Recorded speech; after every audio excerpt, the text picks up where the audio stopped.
El sueño de la bruja. Escrito por Florinda Donner. Séptima parte.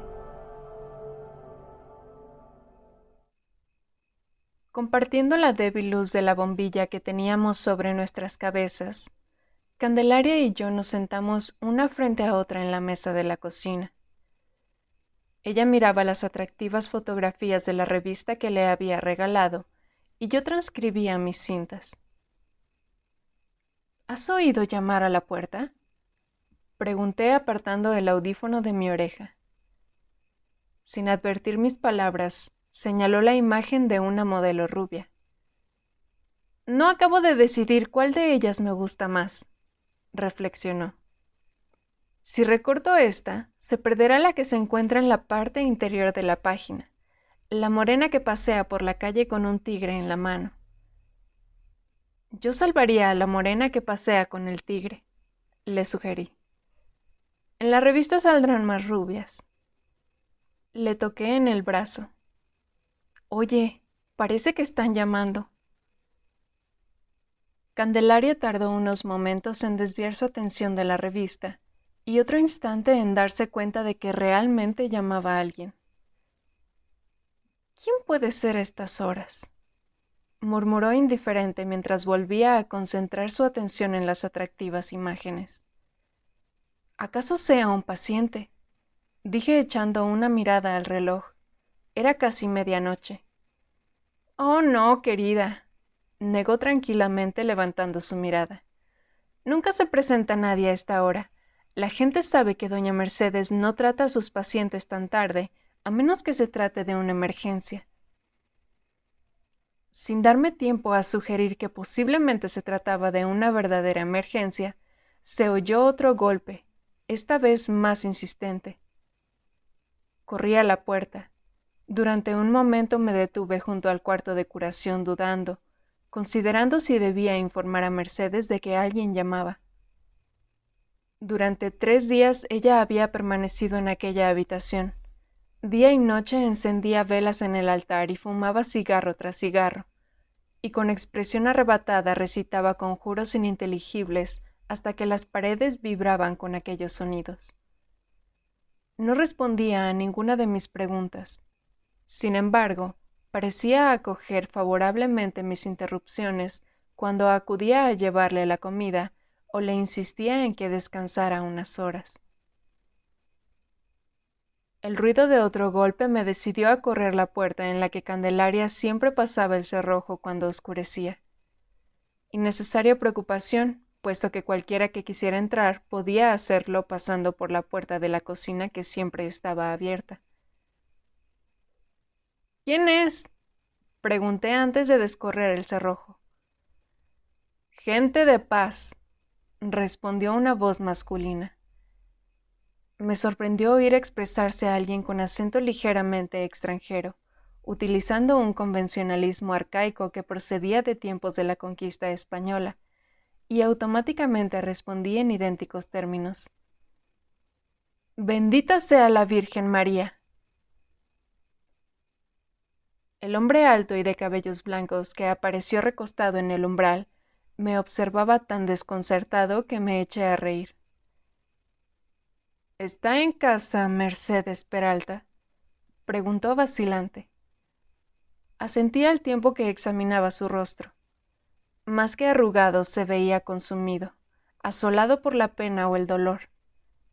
Sus ojos azules claros estaban hundidos, surcados por grandes ojeras, fruto del cansancio y la edad. ¿Está Mercedes Peralta?, insistió mirando hacia el interior del pasillo escasamente iluminado. Sí, respondí, pero a estas horas no visita a nadie. Hace horas que estoy dando vueltas por el pueblo preguntándome si debía venir, dijo. Necesito verla. Soy un viejo amigo o enemigo. Conmovida por la angustia y desesperación que destilaba la voz del hombre, le invité a pasar. Está en su habitación de trabajo, le dije. Será mejor que vaya a informarla de que usted está aquí. Me adelanté unos pasos y le sonreí dándole ánimos. ¿Cuál es su nombre? No me anuncie, rogó el hombre cogiéndome del brazo. Déjeme pasar. Conozco el camino. Cruzó cojeando el patio y el pasillo. Se detuvo un instante ante la puerta de doña Mercedes y subió los 2 peldaños que conducían al interior. Le seguí de cerca, dispuesta a recibir la reprimenda que doña Mercedes me daría por molestarla con semejante intrusión. Por un instante pensé que quizá ya se habría acostado, pero en cuanto mis ojos se acostumbraron a la oscuridad, allí, reinante, la distinguí sentada en su silla de alto respaldo en el otro extremo de la habitación, dibujándose apenas su silueta a la débil luz de una vela que ardía en el altar. Federico Müller, balbuceó mirándole presa de pánico. Parecía no dar crédito a su visión porque se frotó repetidamente los ojos con las manos. ¿Cómo es posible? Te he creído muerto durante todos estos años. El hombre se arrodilló torpemente junto a ella, ocultó el rostro en el regazo de la curandera y se echó a llorar como una criatura desamparada. «Ayúdame, ayúdame», repetía entre sollozos. Me marché apresuradamente hacia la entrada, deteniéndome bruscamente al oírle caer en el suelo con un golpe seco. Me proponía avisar a Candelaria, pero doña Mercedes me detuvo. ¡Qué extraordinario!, exclamaba con voz temblorosa. Todo se ajusta en su lugar como un rompecabezas mágico. Esta es la persona a quien tú me recordabas. Tú me lo has devuelto. Intentaba decirle que no veía ninguna similitud entre aquel anciano y yo, pero me envió a su habitación a recoger la cesta que contenía las hierbas medicinales. Cuando regresé, Federico Müller seguía tendido en el suelo y doña Mercedes trataba de reanimarlo. «Haz venir a Candelaria», me ordenó. «No puedo levantarle yo sola». Candelaria ya se encontraba en la puerta atraída por tanta agitación. Entró y en su rostro apareció una expresión incrédula, de indecible horror. «¡Ha regresado!», exclamó acercándose a Federico. Se persinó. Después se volvió a doña Mercedes y le preguntó: «¿Qué quiere que haga?». «Su alma se está desprendiendo del cuerpo», repuso. «Yo me siento demasiado débil para devolvérsela». Candelaria se sentó en cuclillas e hizo sentar al hombre dándole un fuerte empellón en la espalda. Los huesos de Federico crujieron como si se rompieran en miles de pedazos. Candelaria le recostó en la pared. «Está muy enfermo», me dijo. «Me parece que ha venido aquí a morir». Y salió de la habitación persignándose. El hombre abrió los ojos, miró en torno y luego a mí de un modo que parecía rogarme que le dejase a solas con doña Mercedes. «Musiwa», dijo ella con un hilo de voz mientras que yo salía de la habitación. «Puesto que has sido tú quien me lo ha devuelto, deberías quedarte». Me senté torpemente en el taburete. El hombre comenzó a hablar sin dirigirse a nadie en especial. Estuvo divagando durante horas. Mercedes le escuchaba atentamente. Lo que decía parecía tener el mayor sentido para ella. Cuando Federico Müller se interrumpió, se sucedió un largo silencio. Doña Mercedes se levantó lentamente y encendió una vela ante la estatua de la Virgen. Inclinada frente al altar, parecía una vieja estatua de madera, y su rostro una máscara inexpresiva. Solo sus ojos estaban llenos de vida y de lágrimas. Encendió un cigarro y aspiró profundas bocanadas como si estuviera alimentando una fuerza que guardaba en su pecho. La llama se hizo más intensa. A medida que la vela se consumía, Proyectaba una luz fantasmal en sus rasgos cuando se volvió hacia Federico Müller. Murmurando quedamente un conjuro, le masajeó primero la cabeza y luego los hombros. «Puedes hacer lo que quieras conmigo», dijo oprimiendo las palmas de Mercedes contra sus sienes. «Ve al salón», dijo doña Mercedes en un susurro llena de agitación. «Enseguida volveré con una poción de valeriana que te permitirá conciliar el sueño». Sonrió y le acarició los cabellos. El hombre vaciló un instante y luego cruzó cojeando el patio y el pasillo. El eco de sus pasos se desvaneció por la casa. Mercedes se volvió de nuevo al altar, pero no pudo llegar. Estaba a punto de desmayarse. Corrí a su lado y la cogí a tiempo. Sintiendo el incontrolable temblor que la agitaba, comprendí cuán intensa había sido su tensión y el esfuerzo que había representado para ella conservarse serena. Se había pasado horas enteras confortando a Federico, y yo solo había advertido la agitación de aquel hombre sin que ella demostrara la intensidad de sus sentimientos. «Musigua, di a Candelaria que se prepare», dijo doña Mercedes entrando en la cocina donde yo estaba escribiendo. «Vas a llevarnos en tu jeep». Convencida de que ya estaría despierta, acudí inmediatamente a buscar a Candelaria en su habitación, pero no se encontraba allí.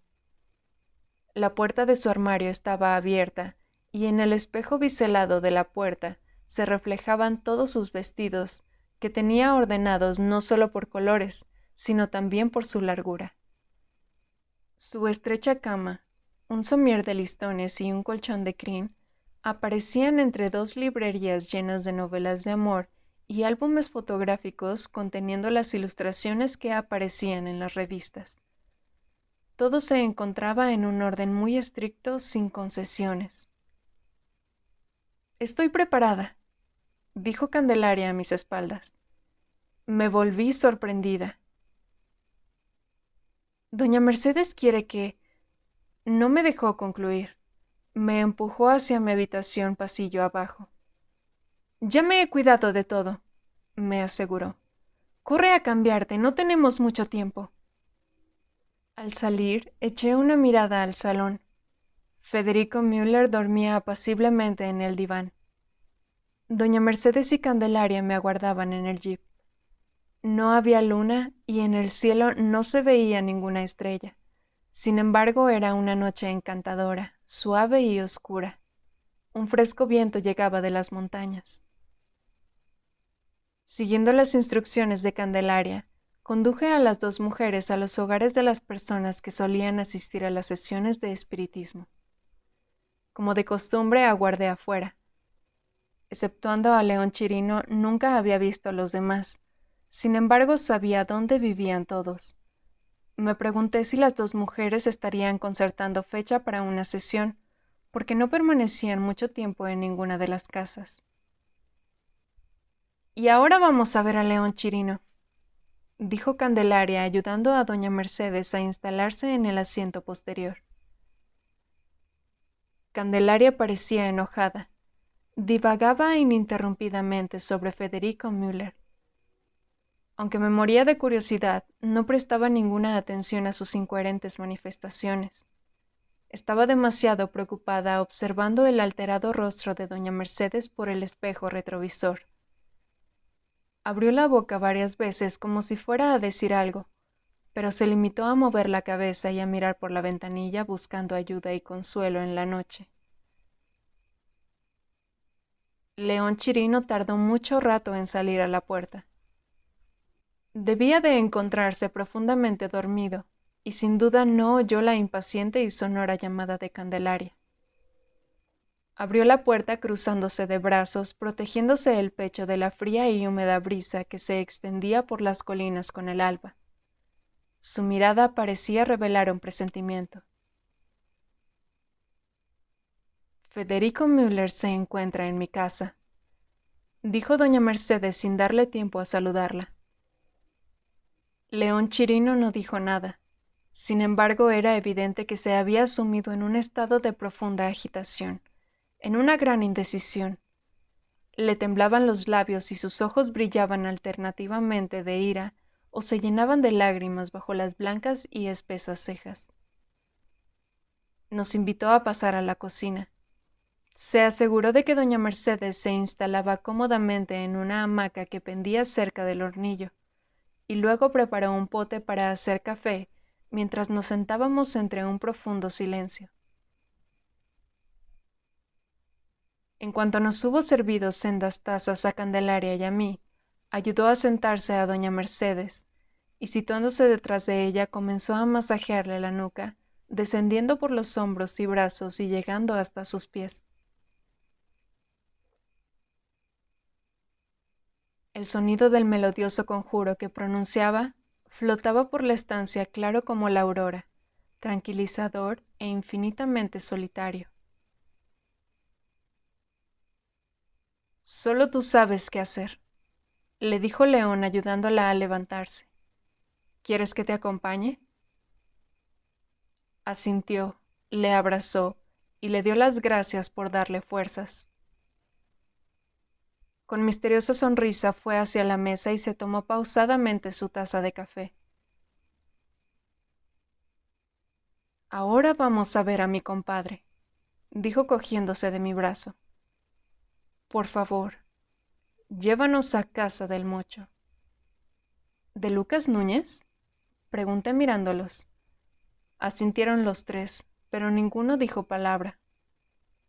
Recordaba el comentario que me había hecho Candelaria sobre el padrino del hijo adoptivo de doña Mercedes. Candelaria me había dicho que aquel hombre se acusaba de la muerte de Helio. El sol ya había aparecido sobre las montañas cuando llegamos al pueblecito costero en el que vivía Lucas Núñez. El lugar era cálido y salobre por la proximidad del mar y estaba perfumado por las mimosas en flor.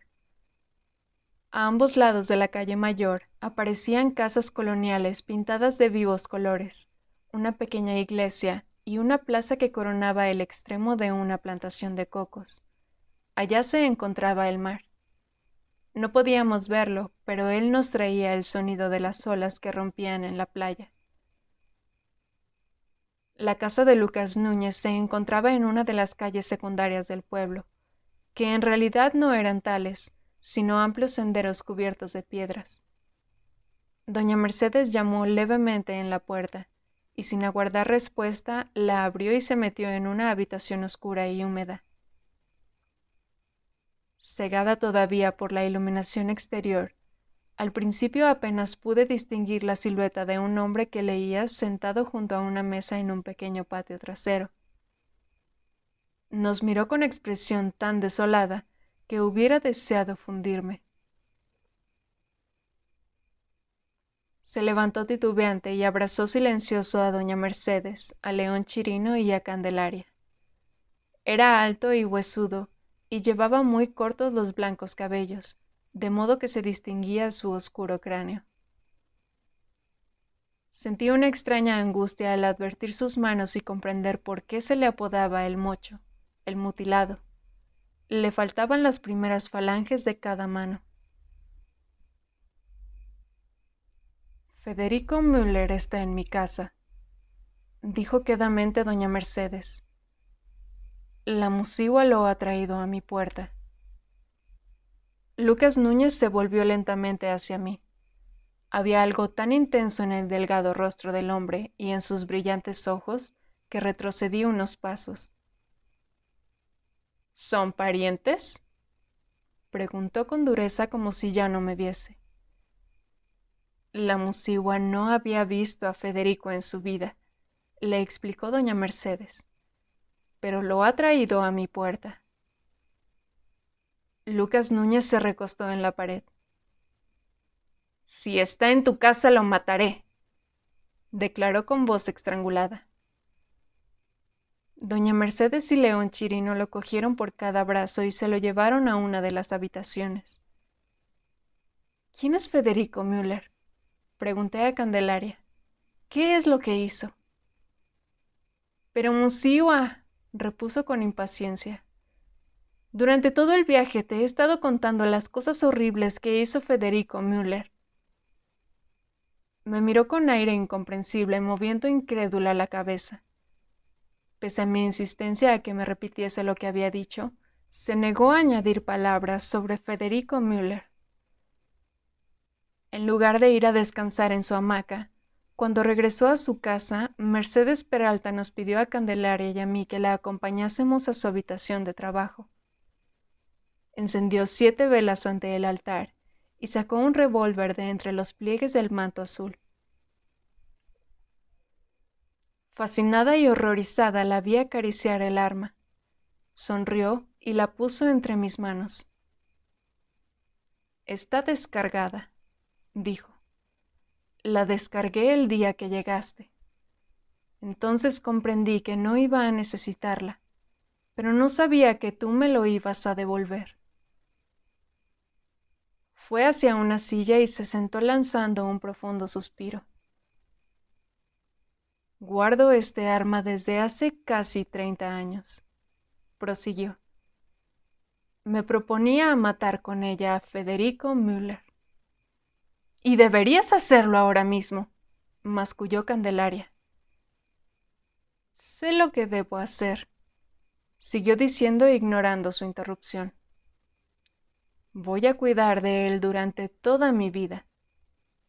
«¡Dios mío!», exclamó Candelaria. «¡Has perdido la cabeza!». En los ojos de doña Mercedes brilló una expresión infantil, de inocente confianza, una olada de afecto, mientras nos miraba fijamente.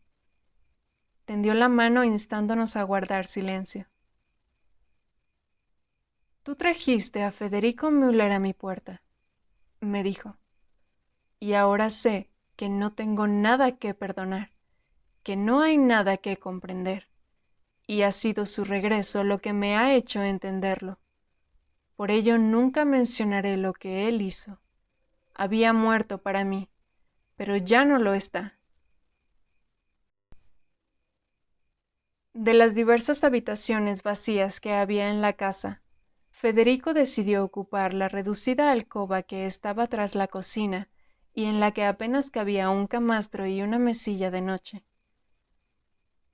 El hombre declinó con gran vehemencia mi ofrecimiento de acompañarlo a Caracas a recoger sus pertenencias. Dijo que nada de lo que allí había dejado era de gran valor para él. Sin embargo, se mostró reconocido cuando, a instancias de doña Mercedes, le compré varias camisas, un par de pantalones y algunos artículos de aseo. Y así fue como Federico Müller entró a formar parte de la casa. Doña Mercedes le miraba y consentía. Mañana y tarde le trataba en su habitación de trabajo y por las noches le preparaba una poción de valeriana con ron. Federico no salía nunca de casa. Pasaba el tiempo en una hamaca del patio y hablando con doña Mercedes. Candelaria ignoraba su existencia. Él le correspondía de igual manera, no solo a ella, sino también a mí. Sin embargo, un día comenzó a hablarme en alemán. Al principio de modo vacilante, pues le costaba un enorme esfuerzo formar las palabras. En breve, logró un absoluto dominio del idioma y nunca volvió a hablarme ni una palabra en español. Aquello le cambió radicalmente. Fue como si sus problemas, fueran los que fuesen, estuvieran encerrados en los sonidos de las palabras españolas. Al principio, Candelaria mostraba cierta curiosidad por aquel idioma extranjero. Comenzó a formularle preguntas y acabó sucumbiendo a su natural encanto. Él le enseñó cancioncillas infantiles en alemán que Candelaria cantaba todo el día con pronunciación impecable, y él me repetía una y otra vez de modo perfectamente coherente lo que dijo a doña Mercedes la noche que llegó.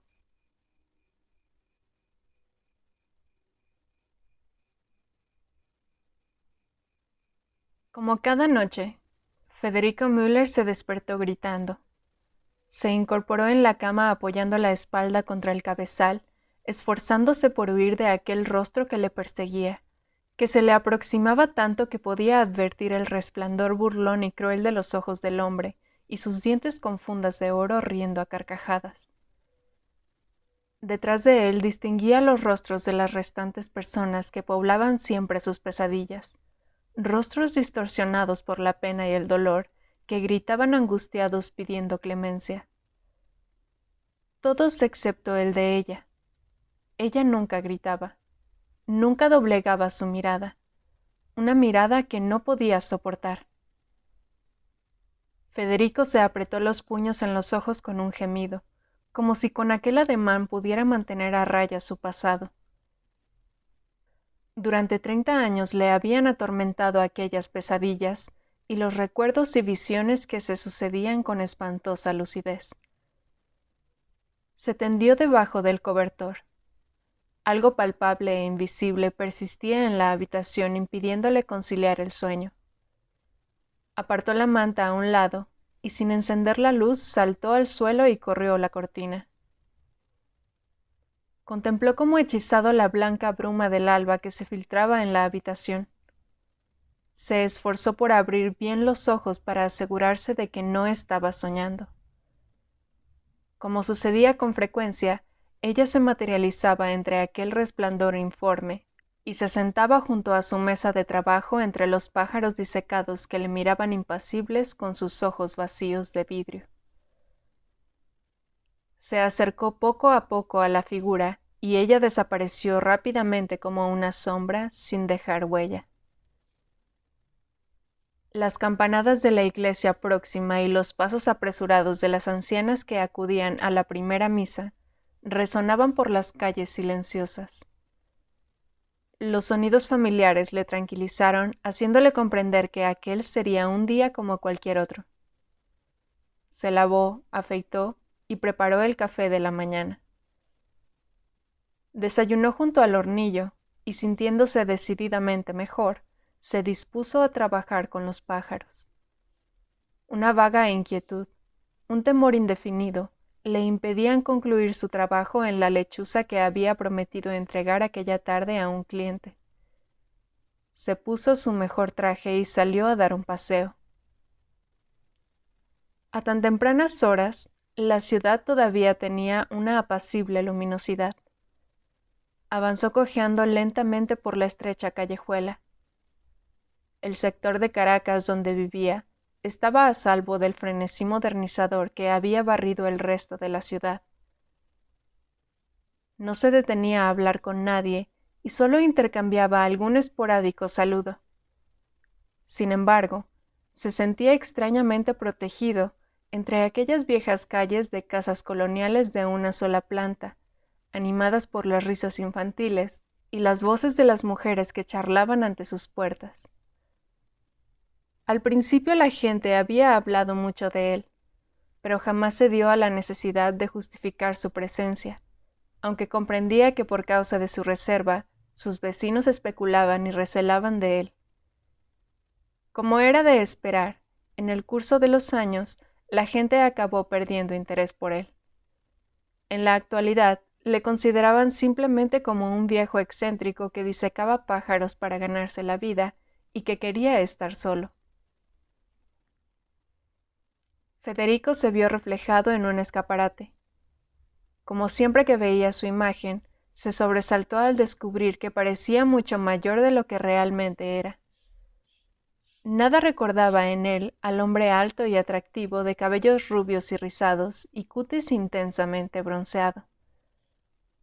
Aunque solo tenía 30 años cuando acudió a vivir en aquel sector de Caracas, ya tenía el mismo aspecto que a la sazón que había cumplido los 60. Envejecido prematuramente, con una pierna inútil, cabellos blancos, arrugas profundas y una mortal palidez que no desaparecía jamás, pese a lo mucho que permanecía al aire libre.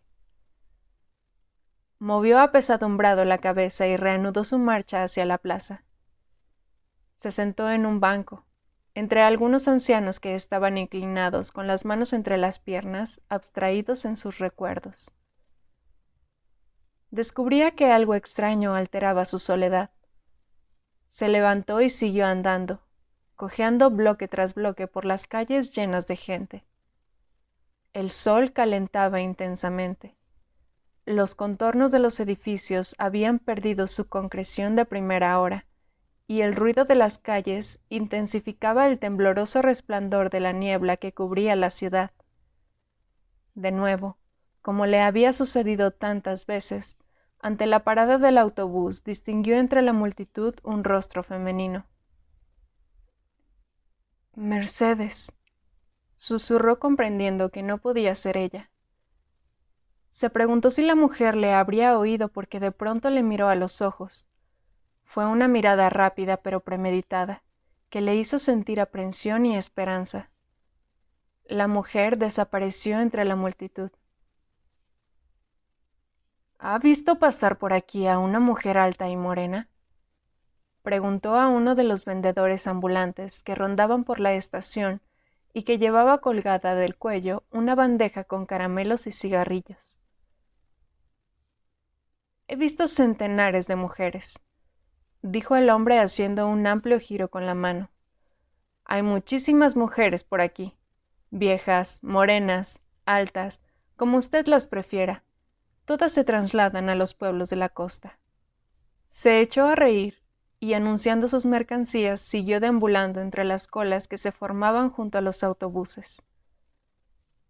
Imbuido de la irracional certeza de que encontraría aquel rostro, Federico subió a uno de los autobuses y avanzó por el pasillo observando detenidamente a cada pasajera que le devolvía su mirada en silencio. Por un instante le pareció que todos los rostros se asemejaban al de ella. Pensó que le convenía descansar un momento, y se sentó en uno de los asientos vacíos de la parte posterior del vehículo. El sonido de una voz débil y lejana que le pedía su billete le despertó de su letargo.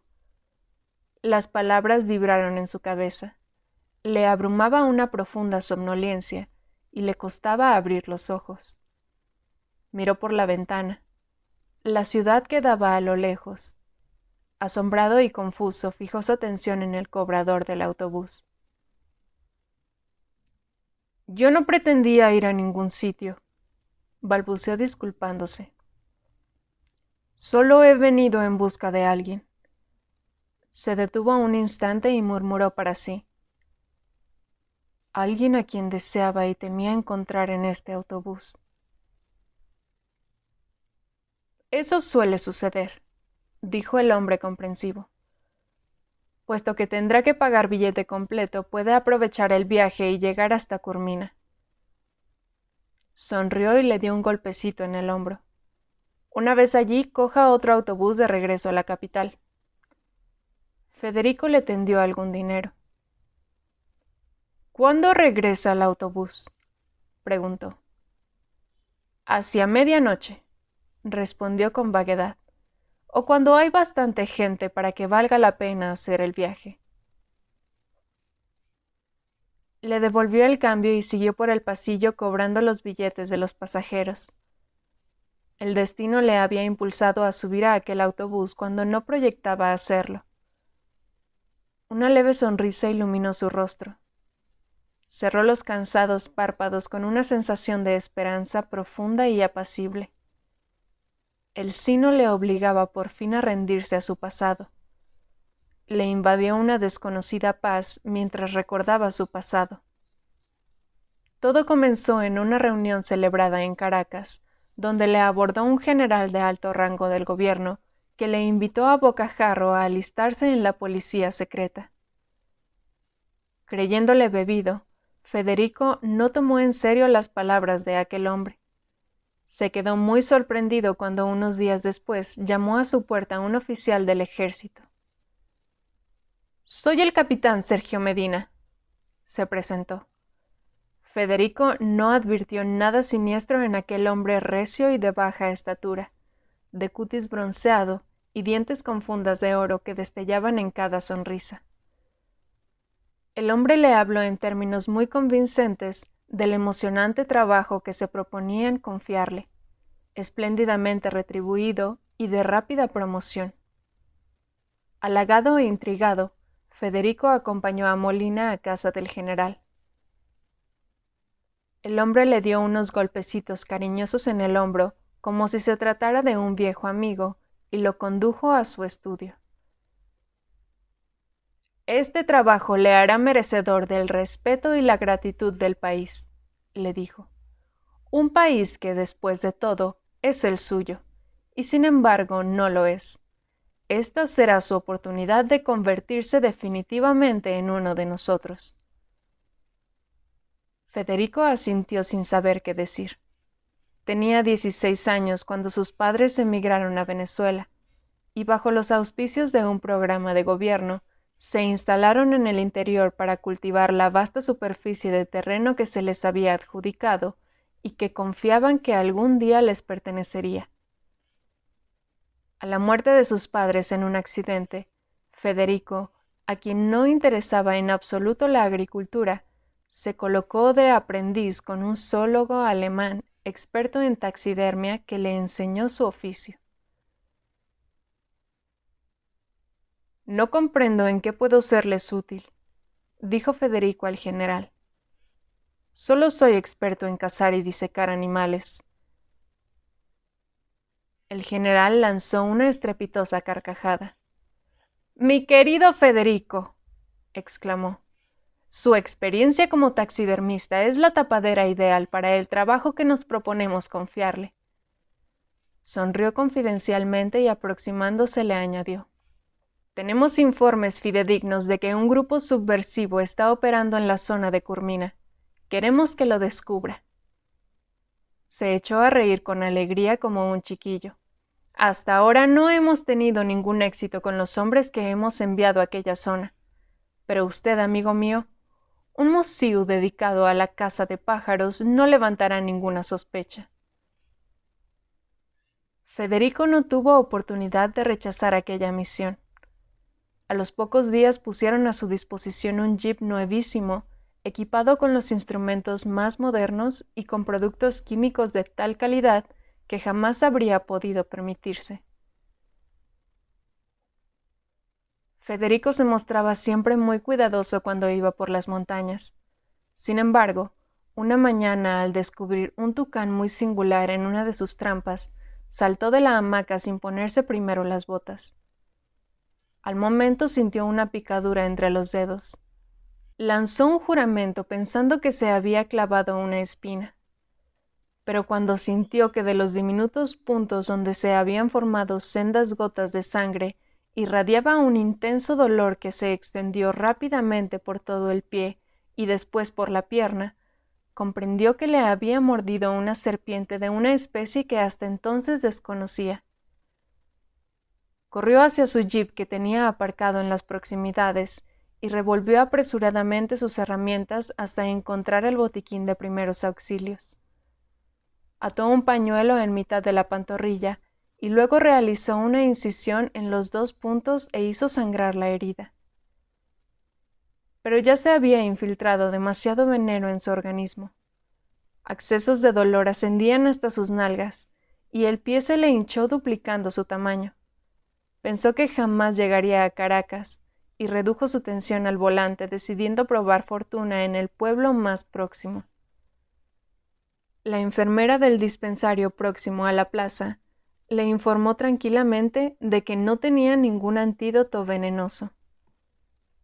¿Y qué debo hacer? ¿Dejarme morir?, exclamó Federico con el rostro deformado por la ira y el dolor. Confío que no será así, respondió la enfermera con igual serenidad. Supongo que ya habrá descartado la posibilidad de llegar a Caracas a tiempo, ¿no es así? Le observó cuidadosamente antes de proseguir. En Curmina tenemos una curandera que cuenta con las mejores contrapociones secretas para neutralizar los efectos venenosos de las serpientes. Sonrió disculpándose. Por ello casi nunca tenemos reservas de antídoto. La mayoría de víctimas prefieren recurrir a ella. Examinó de nuevo el pie hinchado. No sé qué clase de serpiente te habrá mordido, pero eso tiene muy mal aspecto. Su única oportunidad consiste en la curandera. Será mejor que la aproveche. Federico jamás había recurrido a un médico brujo, pero en aquel momento estaba dispuesto a probar lo que fuese. No quería morir. No le importaba quién fuera mientras le salvase la vida. La enfermera, ayudada por 2 clientes del bar más próximo, acompañó a Federico a casa de la curandera que se encontraba en las afueras de la ciudad. Allí le tendieron en un camastro en una habitación llena de humo que olía a amoníaco. Abrió los ojos al oír el chasquido de una cerilla. Entre una nube de humo vio a una mujer muy alta que encendía una vela en el altar. A su fluctuante luz, su rostro era como una máscara muy serena con pronunciados pómulos en los que se tensaba la piel oscura y lisa, que brillaba como madera pulida. Sus ojos sombreados por largas pestañas la examinaban absolutamente inexpresivos. Sin duda ha sido una macagua, diagnosticó mirándole a los ojos. Le ha dado todo su veneno. Puede considerarse afortunado de que la enfermera le haya traído aquí. Para esta clase de veneno no existe antídoto. Acercó una silla a su lado y siguió examinando el pie con mayor atención, tanteando con suavidad alrededor de la herida. No tiene por qué preocuparse, manifestó con absoluto convencimiento. Es joven. Con mi tratamiento sobrevivirá al veneno. Se volvió hacia la mesa que tenía a su espalda y cogió 2 garrafas grandes llenas de un líquido que parecía un jarabe de color verdoso, en el que flotaban raíces, hojas y entrañas de serpiente. Echó cierta dosis de una de ellas en una bandeja metálica y con la otra llenó media jarrita de hojalata. Encendió un cigarrillo, inhaló profundamente, cerró los ojos y balanceó la cabeza. De repente se inclinó sobre su pie y despidió lo que parecía el humo acumulado de todo el cigarro en el corte que él mismo se había hecho con el cuchillo. Absorbió la sangre, la escupió rápidamente y se enjugó la boca con un líquido claro de intenso olor, repitiendo 7 veces el mismo procedimiento. Sintiéndose agotada, recostó la cabeza en el respaldo de su silla. Unos momentos después comenzó a murmurar un conjuro. Le desabrochó la camisa y con el dedo corazón untado en la ceniza de cigarro, trazó una línea recta desde la base de su garganta hasta sus genitales. Con notable facilidad le hizo girar en redondo. Le quitó la camisa y dibujó una línea similar en su espalda. Ahora te he dividido en 2, le informó. El veneno no podrá ir a otro lado. Y volvió a marcar ambas líneas con un poco de ceniza. Pese al dolor que sentía, Federico se echó a reír. Estoy seguro de que el veneno ya hace tiempo que se ha extendido por mi cuerpo, dijo. Ella le cogió el rostro entre las manos, obligándole a mirarla a los ojos. Misiu, le advirtió, si no confías en mí, morirás. Y seguidamente le lavó el pie con el líquido que había vertido en la bandeja metálica. Una vez hecho, cogió la jarrita. Bébetela, ordenó acercándosela a los labios. Si no la apuras, eres hombre muerto. Sintió unas náuseas casi incontenibles que amenazaban con hacerle devolver la pócima de pésimo sabor. Esfuérzate por retenerla, insistió ella poniéndole en la nuca una almohadilla rectangular llena de granos de maíz secos. Le observó atentamente y empapó un pañuelo en una mezcla de agua de rosas y amoníaco. Aspira, ordenó aplicándole el pañuelo a la nariz. Respira lenta y profundamente. Se debatió un momento bajo la sofocante presión de su mano y luego se fue relajando poco a poco mientras ella le masajeaba el rostro. Ahora no te acerques a ninguna mujer embarazada, pues se neutralizarían los efectos del contra, le advirtió. La miró como si no la comprendiera y murmuró que no conocía a ninguna mujer que estuviera embarazada. Mercedes pareció satisfecha ante tal declaración. Se fue hacia el altar. Alineó 7 velas en torno a la figura de San Juan y las encendió. Contempló en silencio las fluctuantes lucecillas. Echó la cabeza hacia atrás bruscamente y recitó una disonante y absurda letanía. Sus palabras se transformaron en un grito que crecía y se extinguía regularmente como su propia respiración. Era un lamento casi inhumano que hacía vibrar las paredes y oscilar las luces de las velas. El sonido llenó la habitación y las paredes y trascendió más allá como si pretendiera alcanzar a alguna fuerza lejana. Sumido en un estado de inconsciencia, Federico se sintió trasladado a otra habitación. Días y noches se sucedían confusamente para él mientras yacía semiconsciente en el camastro, acosado por la fiebre y los escalofríos. Siempre que abría los ojos veía el rostro de la curandera en la oscuridad. Las piedras rojas de sus pendientes brillaban como unos ojos, y con suave y melodiosa voz despedía a las sombras, los terribles fantasmas de la fiebre, enviándolas a los oscuros rincones, y como si ella misma formase parte de sus alucinaciones, identificaba a aquellas fuerzas desconocidas y ordenaba a Federico que luchase con ellas. Después bañaba su cuerpo cubierto por el sudor y le daba masaje hasta refrescarle la piel. En algunas ocasiones Federico sentía una presencia extraña en la habitación y otras manos más grandes y fuertes, pero tan suaves como las de la curandera, le sostenían la cabeza mientras ella le instaba con severidad a tomar las pociones de horrible sabor que le llevaba a los labios.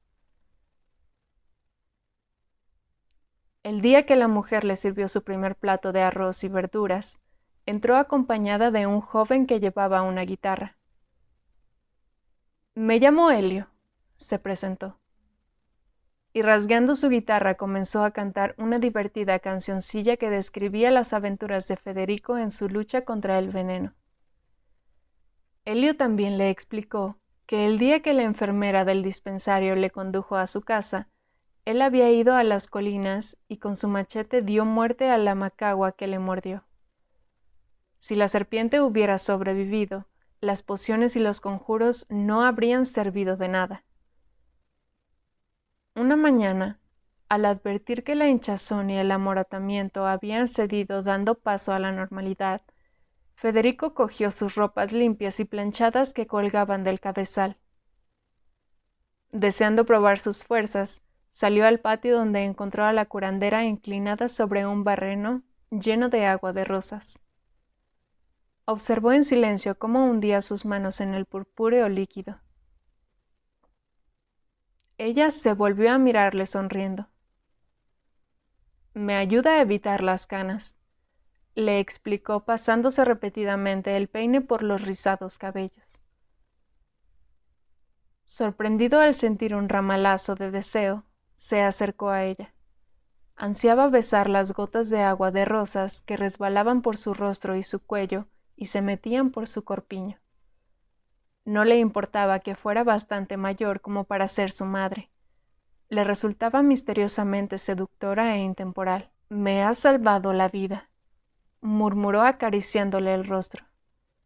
Deslizó los dedos por sus mejillas, sus labios gordezuelos y su cálido cuello. «Y has debido darme algún filtro amoroso con esas pócimas de infame sabor que me obligabas a beber cada día». Ella le miró fijamente sin responderle. Temiendo que pudiera sentirse ofendida, murmuró unas palabras de disculpa. La mujer movió negativamente la cabeza y se rió brevemente.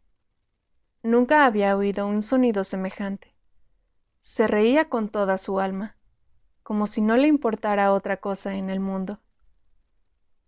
«Puedes quedarte hasta que recobres las fuerzas», le dijo acariciando sus rubios rizos. En sus ojos velados se leía una expresión burlona, pero también un ramalazo de pasión. Pasaron los meses. La curandera le aceptó como su amante, pero nunca le permitió pasar toda una noche en su habitación. Solo un poco más, rogaba cada vez acariciando su cutis de seda, anhelando fervientemente que por una vez accediese a su petición. Pero ella le echaba siempre de su habitación y cerraba la puerta riendo. Tal vez te lo permita si seguimos siendo amantes durante 3 años, solía decirle cada vez. Acababa de concluir la estación de las lluvias, cuando Federico reanudó sus viajes a las colinas. Salía acompañado de Elio, que al principio acudía a protegerle, pero que en breve también se contagió de su afición a cazar y disecar pájaros. Hasta entonces, Federico nunca había salido acompañado. Pese a los 10 años de diferencia que los separaban, se hicieron excelentes amigos. Federico se sorprendió al ver cuán fácilmente resistía Elio las largas horas de silencio, mientras esperaban que cayese algún pájaro en las trampas, y cuánto disfrutaba con sus despreocupados paseos por las cumbres frescas y llenas de niebla donde tan probable era perderse entre la bruma y el viento. A veces sentía tentaciones de hablarle del capitán Medina, pero en cierto modo nunca se atrevía a interrumpir aquella calma frágil e íntima. Federico se sentía vagamente culpable de la existencia que llevaba, de aquellos gratos días que pasaba entre las colinas y de las noches compartidas secretamente con la curandera. No solo había convencido a Elio y a la mujer, sino que él mismo había comenzado a creer que el capitán Medina no era más que un intermediario de Caracas a quien vendía sus pájaros disecados para que los enviara a las escuelas, museos y establecimientos comerciales. «Podrías dedicarte a algo mejor que cazar esos condenados pájaros», le dijo Medina una tarde en que estaban tomando una cerveza en un bar de la localidad. «Conviene que te relaciones más con los pacientes de la curandera. Charlando con la gente uno se entera de las cosas más sorprendentes. Debes concluir con tu brillante maniobra a toda costa». Federico se quedó sorprendido y al mismo tiempo turbado cuando Medina le felicitó por su brillante ardid. El capitán estaba convencido de que se había dejado morder a propósito por la serpiente. «Son los intelectuales, la gente instruida quienes traman complots contra las dictaduras», dijo Federico. «No los pobres granjeros y pescadores que están demasiado ocupados tratando de ganarse la vida para ver qué clase de gobierno es el suyo». «Musiu, no te pagamos para conocer tus opiniones», le interrumpió Medina secamente. «Limítate a hacer lo que esperamos de ti». Hizo girar en sus manos la copa vacía de cerveza y después le miró y añadió en un susurro. «Hace poco escapó de la cárcel el cabecilla de un pequeño grupo de fanáticos revolucionarios. Tenemos motivos para creer que se oculta en esta zona». Se echó a reír y puso la mano derecha sobre la mesa. En la cárcel dejó las primeras falanges de sus dedos. Por eso ahora se le conoce como el Mocho. La lluvia había seguido cayendo desde primera hora de la tarde. El sonido producido por un canalón defectuoso junto a su ventana impedía a Federico conciliar el sueño. Salió al pasillo e iba a encender un cigarrillo cuando oyó un suave murmullo procedente de la habitación de trabajo de la curandera. Sabía que no se trataba de ella, puesto que aquella mañana la había acompañado a una localidad vecina donde debía asistir a una sesión. Anduvo de puntillas por el pasillo. Entre las excitadas voces distinguió claramente la de Elio. Al principio no logró interpretar el sentido de la conversación, pero cuando hubo captado varias veces las palabras dinamita, la presa que se proyecta en las colinas y la visita no oficial del dictador, comprendió con meridiana claridad que involuntariamente se encontraba ante un complot para asesinar al jefe del gobierno militar. Federico se apoyó en la pared. El corazón le latía violentamente. Después cruzó decidido los 2 peldaños que conducían a la habitación. Elio, ¿eres tú?, preguntó. He oído voces y estaba preocupado. Había varios hombres en la habitación que retrocedieron instantáneamente ocultándose en las sombras. Elio no se inquietó lo más mínimo. Cogió a Federico del brazo y se lo presentó al hombre que estaba sentado junto al altar. Padrino, este es el misiu de quien te he hablado, dijo. Es un amigo de la familia, persona de confianza. El hombre se levantó lentamente. Tenía una expresión bondadosa en su huesudo rostro de prominentes pómulos, cutis moreno y ojos que brillaban con fría intensidad. Mucho gusto en conocerlo, dijo. Me llamo Lucas Núñez. Federico contempló un instante la mano que le tendía y finalmente la estrechó. Le faltaba la primera falange de todos los dedos. Parece persona de confianza, dijo a Federico. Elio dice que estará dispuesto a ayudarnos. Federico asintió. Cerró los ojos temiendo que su voz y su mirada pudieran delatar su agitación. Lucas le presentó a las restantes personas allí reunidas. Uno a uno estrechó sus manos y después volvieron a sentarse formando un semicírculo. Al débil resplandor de las velas del altar apenas se distinguían sus rasgos. Federico escuchó atentamente los concretos y graves argumentos de Lucas, que comentaba la situación política pasada y presente de Venezuela. ¿Y en qué puedo ayudarlos?, le preguntó Federico cuando concluyó su exposición. Los ojos de Lucas mostraron una expresión triste y reflexiva. Su rostro se ensombreció conmovido por inquietos recuerdos. Por último le dijo sonriendo: Si los demás están de acuerdo, podría llevar algunos explosivos a las colinas. Hubo un acuerdo unánime. Federico comprendió que lo habían aceptado con tanto convencimiento y rapidez porque sabían que era el amante de doña Mercedes. Después de medianoche cesaron las conversaciones poco a poco, como el aleteo de un pájaro herido. Los hombres estaban pálidos y demacrados. Federico sintió un escalofrío cuando ellos le abrazaron. Sin pronunciar palabras, salieron de la habitación y desaparecieron en la oscuridad del vestíbulo. Le aturdía la endiablada ironía de aquella situación. Aún resonaban en sus oídos las últimas palabras de Lucas Núñez. Eres la persona idónea para realizar este trabajo. Nadie sospechará de un misiu que caza pájaros por las montañas. Federico detuvo el jeep en un pequeño claro próximo a la carretera. Una ligera llovizna envolvía las colinas como un velo, y la media luna que se filtraba por las brumosas nubes daba un espectral resplandor al paisaje. Elio y él descargaron en silencio la bien resguardada caja rellena de cartuchos de dinamita. Yo llevaré el material a la cabaña, dijo Elio sonriéndole tranquilizador. No te preocupes, Federico. Al amanecer el puente estará minado. Federico le vio descender por el escarpado sendero lleno de hierbas crecidas e internarse después entre las sombras.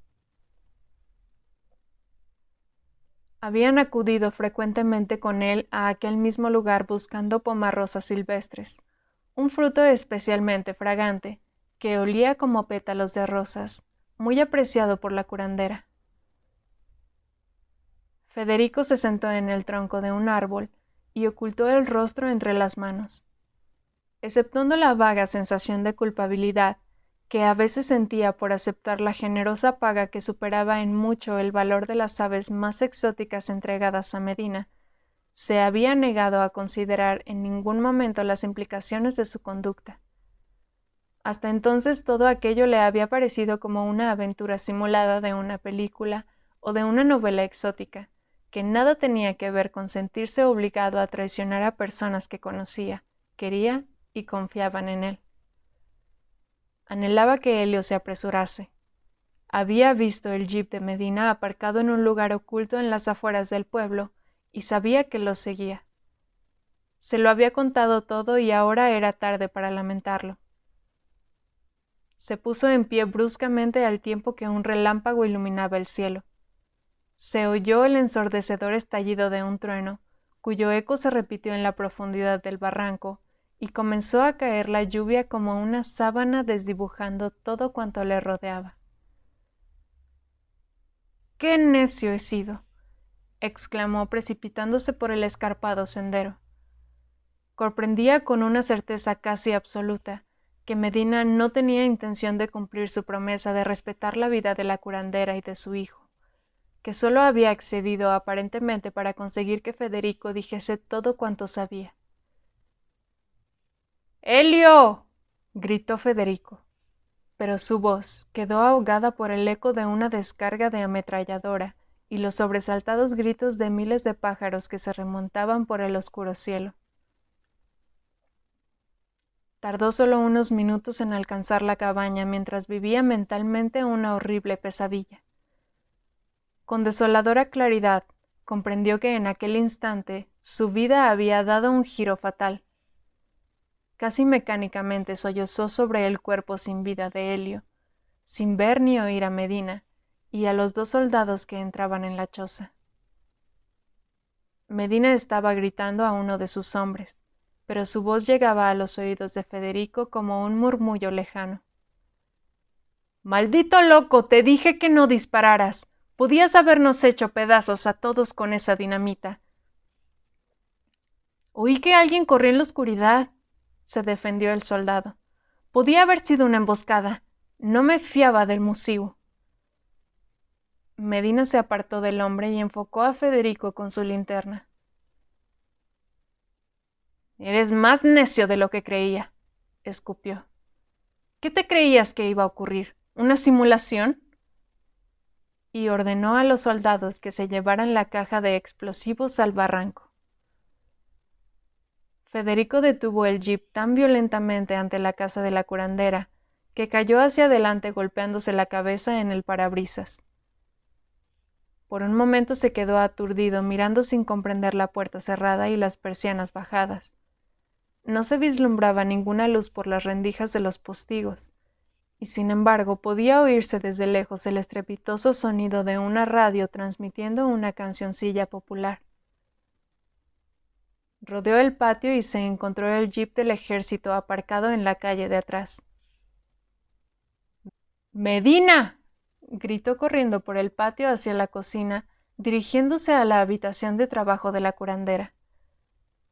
Derrotado y rendido, cayó en el suelo no lejos del lugar donde la mujer yacía gimiendo en un rincón.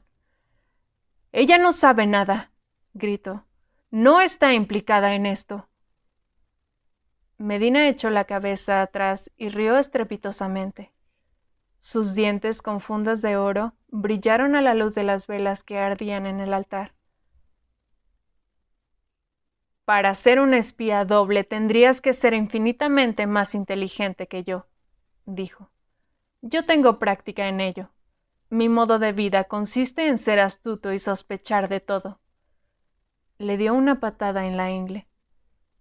Si querías avisarla, debías haber llegado primero y no perder el tiempo llorando sobre el cadáver del hijo que le mataste.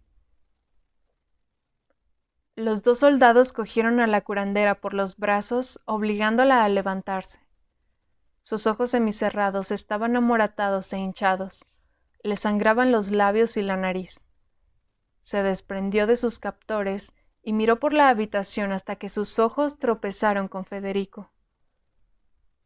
¿Dónde está Helio?, preguntó. Díselo, Federico, rió Medina con los ojos brillantes de malicia. Dile cómo lo mataste. Como un animal herido que hiciese acopio de sus últimas fuerzas, la curandera empujó a Medina contra el altar. Después se volvió hacia uno de sus soldados y trató de arrebatarle su rifle. El soldado disparó. La curandera se quedó inmóvil, oprimiéndose el pecho con las manos, tratando de detener la sangre que brotaba del corpiño de su vestido. «Te maldigo hasta el resto de tus días, Federico», dijo con voz apenas audible y confusa. Parecía estar recitando un conjuro en voz baja. Suavemente como una muñeca de trapo, cayó en el suelo. En un último brote de lucidez, Federico tomó una decisión. Muriéndose, se uniría con la gente que había traicionado. Sus pensamientos eran más rápidos que sus acciones. Expiaría su culpa dando muerte a los hombres responsables de todo, a sí mismo y a su cómplice Medina. Desenvainó su cuchillo de caza y lo hundió en el corazón de Medina. Confiaba en haberle dado muerte instantáneamente, pero uno de los soldados le disparó con un tiro en la pierna. Esposado con los ojos tapados y amordazado, le obligaron a subir al coche. Se preguntó si ya habría amanecido, porque oyó el burlón parloteo de una bandada de periquitos que cruzaban el cielo. Cuando el coche se detuvo horas más tarde, estaba convencido de que habían llegado a Caracas. Le metieron en una celda. Confesó todo cuanto sus torturadores quisieron. Cuanto decía era inmaterial para él. Su vida ya había acabado. No tenía idea de cuánto tiempo permaneció en prisión. A diferencia de los demás reos, él no contaba las semanas, los meses y los años. Todos los días le parecían iguales. Un día lo pusieron en libertad. Aquella mañana había gran agitación. La gente gritaba, lloraba y reía por las calles. La dictadura había concluido. Federico se trasladó a un antiguo sector de la ciudad y se dedicó de nuevo a disecar pájaros, pero ya no volvió a las colinas para cazarlos.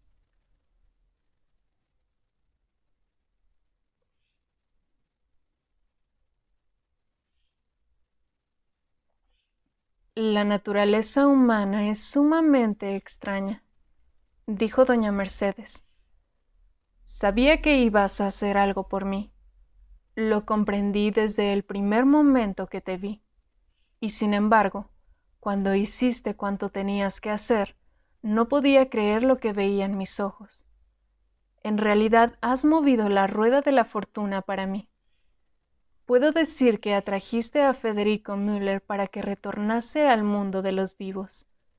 Me lo has devuelto con la fuerza de tu sombra de bruja. Mi réplica quedó interrumpida antes de que tuviera tiempo de abrir la boca. Durante todos estos meses has estado en mi casa, dijo. Te has encontrado a mi sombra aunque de modo mínimo. Sin embargo, lo lógico hubiera sido que yo estableciera un vínculo para ti, y no que sucediera de otro modo. Deseaba aclarar la situación, e insistí en que no había hecho nada, pero ella no quería ni oír hablar de ello. Para hacérselo comprender, le propuse una línea de pensamiento. Ella había establecido el vínculo por sí sola con su convicción de que era yo quien debía aportarle algo. No, repuso con un mohín. Tus razonamientos están equivocados.